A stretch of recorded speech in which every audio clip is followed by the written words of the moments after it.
کی سفر کا مہینہ ہمارے درمیان سے گزر رہا ہے، اور یہ ایسا مہینہ ہے جس میں اللہ تبارک و تعالیٰ کے ایک نیکوکار بندے جن کو دنیا اعلیٰ حضرت امام محمد رضا خان فاضل بریلوی کے نام سے جانتی ہے، اس مہینے میں ان کا عرس مقدس ہے۔ تو میرے پیارے آقا صلی اللہ تعالیٰ علیہ وسلم کے پیارے دیوانوں، میں ان کی زندگی کا ایک چھوٹا سا واقعہ جو ان کے بچپنے کا ہے آپ کے سامنے بیان کرنا چاہتا ہوں، لیکن میری آپ سے گزارش ہے کہ اس واقعے کو ضرور سنیں تاکہ آپ بھی اپنے بچوں کی تربیت میں فکر مند رہیں۔ میرے پیارے آقا صلی اللہ تعالیٰ علیہ وسلم کے پیارے دیوانوں، ہمارے گھر کے عام بچوں کی حالت یہ ہوتی ہے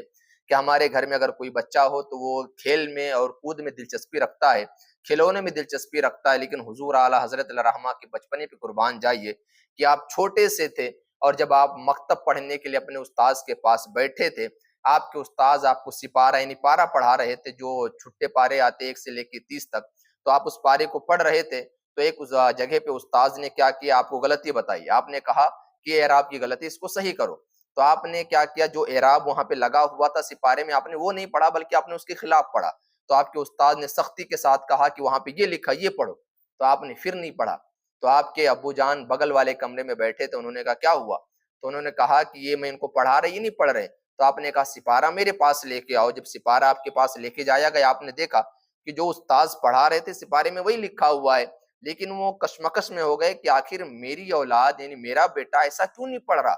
تو آپ نے کہا ایک کام کرو، قرآن مجید لے کے آؤ۔ تو جب قرآن مجید لایا گیا اور قرآن مجید کو کھول کے دیکھا گیا، تو اعلیٰ حضرت علیہ رحمہ جو چیز پڑھ رہے تھے قرآن مقدس میں ہو بہو وہی لکھا ہوا تھا۔ تو آپ کے والد گرامی کو سمجھ میں آ گیا کہ جو سپارے میں لکھا ہوا یہ کتابت کی غلطی ہے، اور جو قرآن میں لکھا وہی میرے بیٹے نے پڑھا ہے۔ تو جب آپ کے والد گرامی نے اپنے بیٹے سے پوچھا کہ احمد رضا کیا بات ہے، آخر تم نے اپنے استاذ کے کہنے کے مطابق کیوں نہیں پڑھا؟ تو آپ نے کہا کہ میں پڑھنا چاہ رہا تھا، لیکن میری زبان میرا ساتھ نہیں دے رہی تھی، یعنی میں جو چیز میرے استاذ کرے تو وہی پڑھنا چاہ رہا تھا، لیکن میری زبان وہ چیز نہیں پڑھنے دے رہی تھی۔ تو میرے پیارے آقا صلی اللہ تعالیٰ علیہ وسلم کے پیارے دیوانوں، ہم اور آپ سوچیں کہ حضور اعلیٰ حضرت رحمہ کو اللہ تبارک و تعالیٰ نے ان کی زبان میں کیا طاقت دی تھی کہ بچپنے سے وہ غلطی کی طرف مائل نہیں ہوتے تھے۔ تو میرے پیارے آقا صلی اللہ تعالیٰ علیہ وسلم کے پیارے دیوانوں، حضور اعلیٰ حضرت رحمہ کی شان میں اس شعر کہہ کے میں گزرنا چاہتا ہوں کہ ملک سخن کی شاہی تم کو رضا مسلم،